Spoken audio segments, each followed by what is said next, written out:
Welcome back to another episode of Alachua Home Pros Trades Talk. I am Ray Walsh with Alachua Home Pros, and I am here with our junk professor Mike.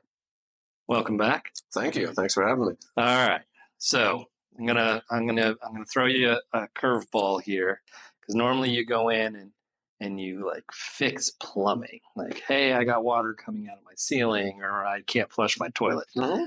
But we got a topic that starts with coffee makers. So Keurig coffee maker. Okay. So homeowner has a Keurig coffee maker. 8 months later, it doesn't operate anymore. Gets a new Keurig under warranty. 8 months later, it doesn't operate anymore. Goes through this 4 different times. Ultimately, Keurig says it's your water that's the problem. It's not our coffee maker. Mm-hmm. What the heck are they talking about? It's your water that's a problem. So water has a lot of suspended solids in it. And those suspended solids, depending on where you are, can start to clog up not only the expensive appliances that you purchase, like your fancy fridge or your Keurig coffee maker, but everything from your water heater to your fixtures. So when you say suspended particles of what? Well, that depends on region. But here in Florida, we have a lot of calcium in our water. We get our water from the aquifer, and in order for that water to get to the aquifer, starts as rain that trickles through all of the limestone to get to that deep aquifer. And on its way, it picks up tannins from leaf litter and from the soil, and a lot of calcium and small other minerals from the limestone it has to percolate through before we pull it out and treat it and send it and distribute it to our community. So all that water, as it comes down, it starts dissolving all these particles. And then it goes into your well. Your well pumps it through. Usually goes through a filter.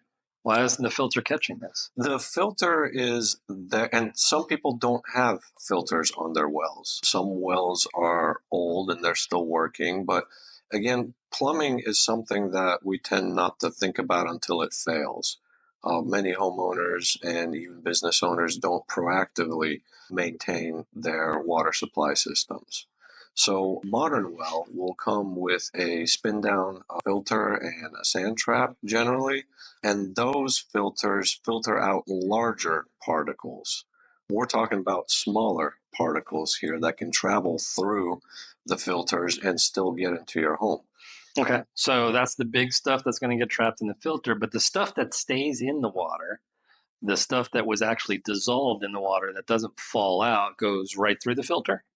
Yeah, the smaller particles, depending on the rating of the filter, which is done in microns, if the particles are smaller than what the filter is rated for, they will definitely travel through the filter. Now, generally, the first thing to start giving you issues that's not an appliance per se would be your water heater. That's when the sediment and the suspended solids in the water hit the tank that is under pressure and is hot. It makes, to just say it very simply, under pressure and heat, those minerals will start to attract each other, fall out of solution, and start to fill up your hot water storage tank. And then over time, that robs you of the capacity of that tank. And whether or not it's gas or electric in our trade doesn't matter, but to a general homeowner, it doesn't. Because if you have a gas tank type water heater and you have a puck of calcium this thick underneath the burner that is heating your water, that burner has to work harder in order and stay on longer to heat your water. The electric tank type water heaters will have elements in them that heat the water, and as soon as the calcium gets to the point of the reaches the lower element, that element starts giving you trouble and can burn out quickly. I think that everybody should be interested in the quality of their water, because we all need it to survive. We need it to keep ourselves clean, to maintain our properties, to water our gardens. So water quality analysis is something that every homeowner should have done on their house periodically, and especially if they're on a well, because you can have a well here on your property that has a completely different water quality than your neighbor a couple of acres away. And in order to get the purest, cleanest water, you may require a different filtration system than your neighbor does. So in a past life, I did a lot of environmental cleanups, and we mainly focused on gas stations because their tanks leaked over time and it contaminated the water wells of the local residents. So I feel what you're saying because a lot of times when you move into a house that has a well or whatever, out of the unknown, you get it tested. And then the water quality will come back. Hey, you got a little bit of hard water. Maybe there's some, iron in it that caused a little bit of rusting or some calcium. But all in all, it's okay to drink. And then you forget about it. And then what you don't know is the guy behind you is changing the oil in his tractor every 3 months and just dumping it into the ground. And then 5 years from now, that migrates down into your well. And now you have a contaminated well. You got petroleum flavored water. Right. And that's the worst case, but at least you can smell that. If light's on fire when it comes out of your spigot, you hear all those horror stories. But even it's just those trace elements that can get in your water that you don't know about.